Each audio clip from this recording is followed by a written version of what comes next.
রোজ রোজ একঘেয়েমি আটার রুটি ছেড়ে মাঝে মাঝে একটু চালের রুটি খেতে বেশ ভালোই লাগে। তো চলো আজকে তোমাদের সাথে সেটাই শেয়ার করব। মা এখানে প্রথমে জল গরম করতে দিয়েছিল পরিমাণ মতো লবণ আর সাদা তেল দিয়ে। তারপর সেই জলের মধ্যেই আস্তে আস্তে অল্প করে চালের গুঁড়ো মিশিয়ে ভালোভাবে মেখে নিয়েছিল।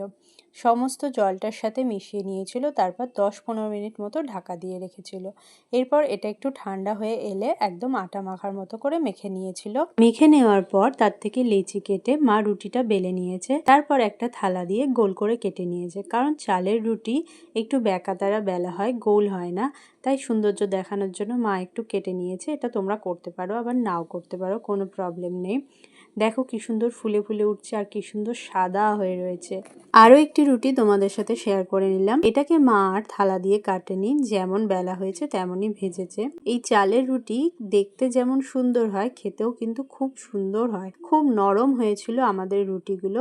তো তোমরা অবশ্যই বাড়িতে একবার ট্রাই করতে পারো। আর ভালো লাগলে অবশ্যই একটা লাইক কমেন্ট শেয়ার করে দিও।